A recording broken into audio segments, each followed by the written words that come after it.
In the words of Albert Einstein, the most beautiful thing we can experience is the mysterious.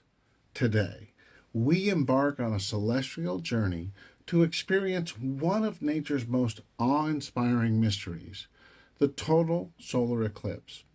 As the moon casts its shadow across Earth, let us explore the profound impact and the science behind this astronomical wonder. The phenomenon of a total solar eclipse has captivated humans since ancient times.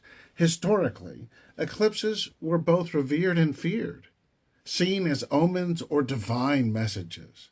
From the Babylonians, who could predict eclipses, to the ancient Greeks, who used them to understand their universe. Eclipses have always been at the forefront of astronomical study and human curiosity. Capturing today's event are two eyes on the sky, a Samsung Note and a Canon TS5 Rebel, equipped with a 400 millimeter telephoto lens and a solar filter, standing vigilant on a tripod. These modern tools allow us to witness and record these fleeting moments with incredible clarity and detail. At the core of a solar eclipse is the sublime dance between the sun, moon, and earth. A total solar eclipse occurs when the new moon comes between the sun and earth, casting the darkest part of its shadow, the umbra, on earth. For a few precious moments, days turn into night, revealing the sun's ethereal corona. The excitement builds on the ground as spectators from all walks of life gather.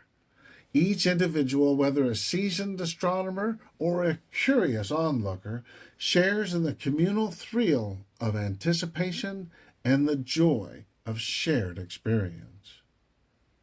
As totality approaches, a hush falls over the crowd. The temperature drops and animals grow quiet. And then, all at once, the day sky darkens to reveal the sun's corona, shimmering like a halo. This is the climax of our celestial drama, a moment where time seems to stand still, wrapped in the moon's shadow. The emotional resonance of a total solar eclipse is profound. It connects us across time and space to our ancestors who gazed upward in wonder. It's a reminder of our small place in the vast cosmos, and yet how closely connected we are to the workings of our solar system.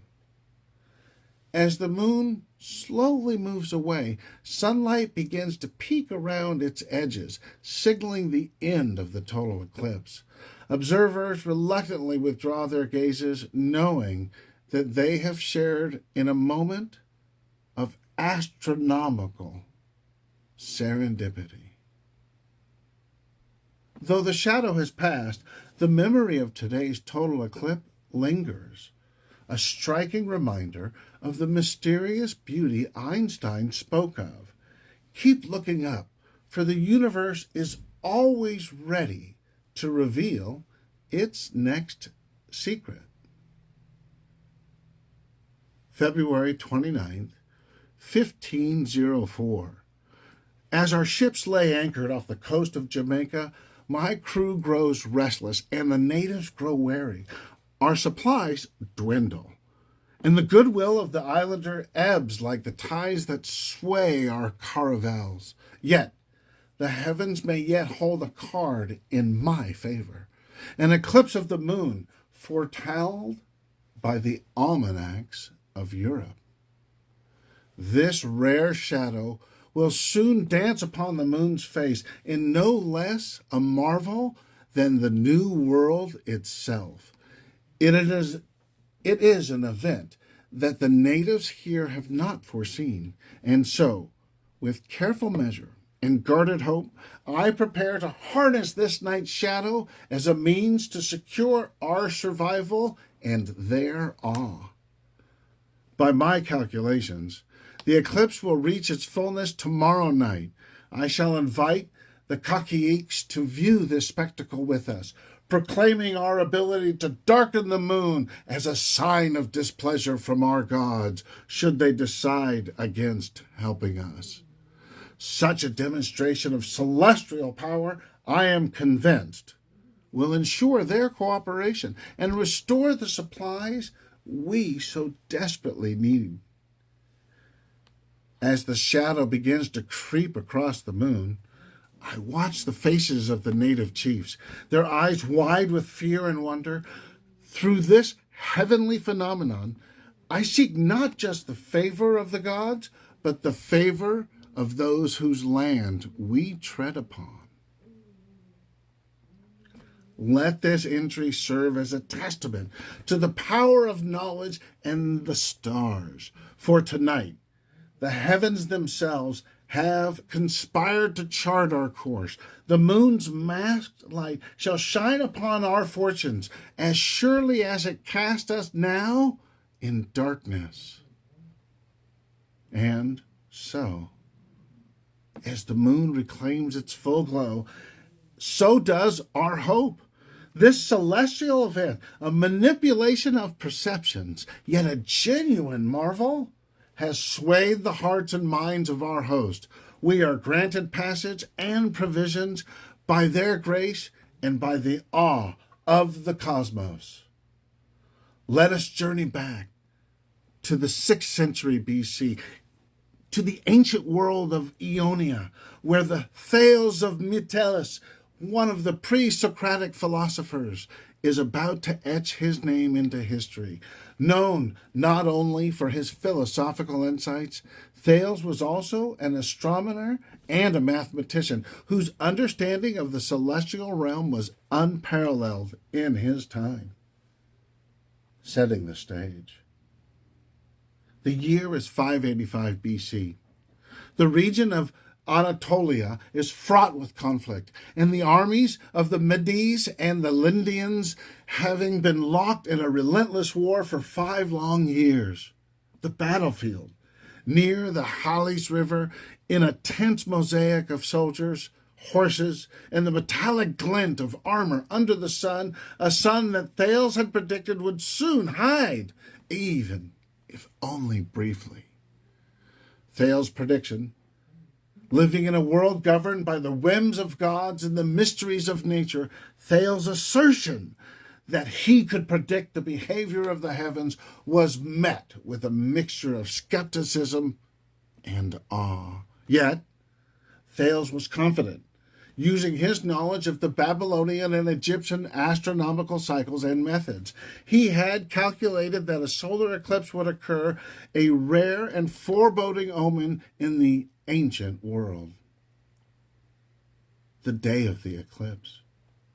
As the day of his predicted eclipse approached, both the Medes and the Lydians prepared for battle, their swords ready, their spirits fueled by the impending clash. But as the armies engaged, the sky began to darken inexplicably. It was not the approach of clouds, but something far more profound. Gradually, the daylight dimmed as if the gods themselves were drawing a veil over the sun. The soldiers looked up in alarm, watching in horror as the day turned into night. At the moment of totality, where the sun should have been, there was nothing but a dark circle framed by a ghostly halo of light, the corona. The impact of the eclipse, panic ensued. To the warriors on the battlefield, the darkening of the sun was a divine signal, a portent of doom. Leaders on both sides, terrified and unsure, saw it as a sign that the gods demanded peace.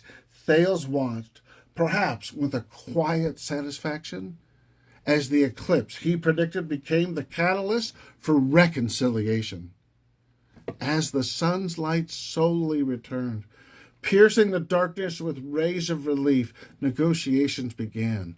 The eclipse had done what years of warfare had not. It brought an end to the conflict. The Battle of the Eclipse, as it would be known, concluded with a treaty, and the day was marked by a sudden but enduring peace, brokered under the shadow of a cosmic event. Thales' legacy. Thales of Miletus' accurate prediction of the solar eclipse not only demonstrated the potential of scientific understanding, but also elevated the status of rational inquiry over superstition. His prediction left a lasting legacy on the importance of astronomy in ancient Greek culture and showcased the power of knowledge to change the course of human events.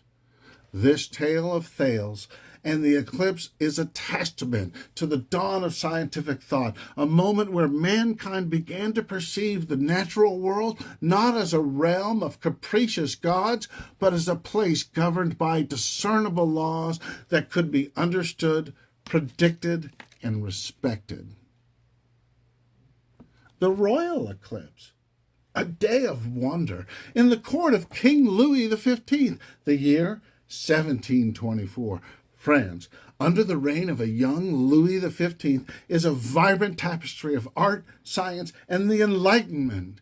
At this time, Europe is pulsating with intellectual curiosity and a growing confidence in scientific inquiry. Among the eminent minds is Jacques Cassini, a renowned astronomer who had made an audacious prediction: a total solar eclipse will darken the skies over France. Anticipation at the court.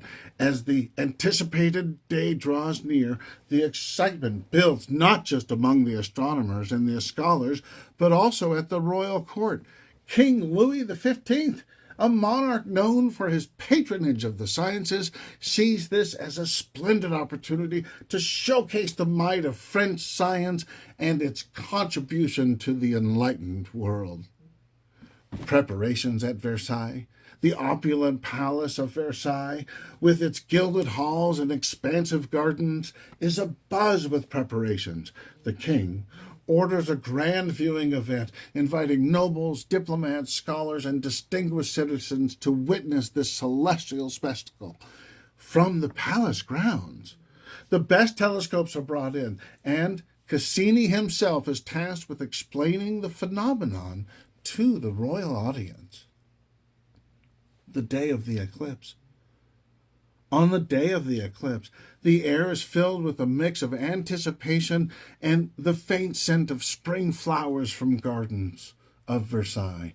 As the moon begins to slow dance across the sun, the gathered crowd turns their eyes skyward, equipped with smoked glasses with special viewing devices prepared by the court's scientists. King Louis XV, dressed in his finest attire, stands beside Cassini, who provides a running commentary. The sky gradually dims, and a surreal twilight descends upon Versailles.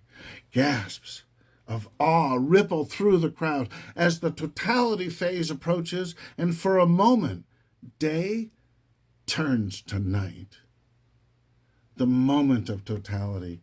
At the peak of the eclipse, when the sun's corona flares out majestically around the moon's shadow, the court is enveloped in an eerie silence. The king, usually composed, is visibly moved by the spectacle.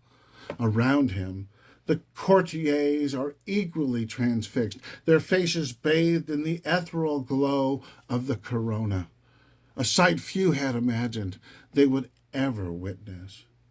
Cassini uses this moment to elaborate on the scientific significance of the event, speaking of the moon's path, the sun's atmosphere, and the mechanics of celestial alignment.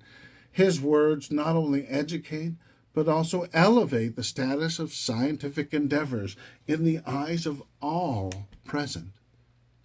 The eclipse's aftermath. As sunlight begins to return, the king leads a round of applause for Cassini and the astronomers. Inspired by the day's events, Louis XV reaffirms his support for the sciences, promising continued patronage. This royal endorsement significantly boosts the morale and funding of scientific ventures throughout France. Reflection in the royal diary. That evening, in the privacy of his royal study, Louis XV records his thoughts on the eclipse in his diary. He writes of his awe of the precision of the scientific prediction and his pride in French intellectual achievement. The eclipse, he notes, was not just a marvel of nature, but a testament to human ingenuity and the enlightening power of knowledge. This grand event at Versailles not only fortified the bond between monarchy and science, but also left an indelible mark on all who witnessed it. The King of France had turned a natural phenomenon into a celebration of human achievement and royal magnificence. Edmund Halley's eclipse expedition of 1715, through the eyes of Mary Halley. The year 1715 heralded a significant celestial event, an eclipse that would traverse the heart of England. My husband, Edmund Halley, was ever the astronomer, his life dedicated to the stars and skies. As the time of the eclipse drew near, his excitement was palpable, contagious even, though the household missed the presence during his preparations. The fervor for which he pursued this phenomenon could not but inspire admiration. Preparations for the expedition in the weeks leading up to the eclipse, our home transformed into a bustling hub of astronomical activity. Edmund was engrossed in calculations, his papers strewn about, charts of the heavens covering the walls. I assisted where I could. Though the science of it lay far beyond my ken, I knew my role was to provide him the support and the peace he needed. As the day approached, Edmund organized an expedition to observe the eclipse from a prime location. He spoke of the importance of this event, not just for his own research, but for the advancement of science in England. His intent was to measure the exact path of the moon's shadow to aid in the improvement of the lunar tables. The day of the eclipse. On the morning of May 3rd, 1715, Edmund departed with his instruments and assistants. I remained behind, my thoughts with him, imagining the excitement and anticipation through his eyes. He had described to me what to expect, but seeing it through his scientific lens was a different matter entirely. As the eclipse commenced, I stood in our garden, a small viewing glass in hand which Edmund had prepared for me. Through it, I watched as day briefly turned into night. It was a profound reminder of the smallness of our existence compared to the vast workings of the cosmos. Letters from the field. Later, I received a letter from Edmund, penned with haste and trembling excitement from the field. He described the moment of totality when the birds ceased their songs and the stars appeared in the daytime. His words conveyed a mix of awe and satisfaction, for his observation had been successful. His precise measurements during the eclipse would indeed enhance the accuracy of astronomical predictions, a contribution he was most proud of. Reflections on his return. When Edmund returned, he was aglow with the thrill of success. The data gathered was promising, and he believed it would solidify his theories about the motion of the moon and the earth. Over the following days, as he compiled his observations, his passion for his work was evident. He spoke adamantly about the implications of the expedition and the advancements it heralded for navigation and astronomy. As I listened to him recount his experiences, I felt a deep pride in his accomplishments. Edmund's work on the eclipse was more than just scientific endeavor. It was a testament to his unwavering dedication to the understanding of the universe. To see him so fulfilled was a joy unto itself. The legacy of the Eclipse expedition. Edmund Halley's expedition during the eclipse of 1715 remains a cornerstone in the annals of astronomy, marking a significant advancement in the scientific community's understanding of celestial mechanics. For me, his spouse... You can pay just $30 a month for fiber-powered internet at a price that fits your budget. Wow, that's terrible. Legacy of the Eclipse expedition. Sorry about that, folks. Edmund Halley's expedition during the eclipse of 1715 remains a cornerstone in the annals of astronomy, marking a significant advancement in the scientific community's understanding of the celestial mechanics. For me, his spouse, it underscored the profound connection between our pursuits and the larger universe, an intertwining of love, support, and celestial wonder that defined our shared journey through life. This is Brad Bartz, reporting from, well, his desktop. But those are our pictures, me and Charlie Smith, in those pictures. Thanks. Bye.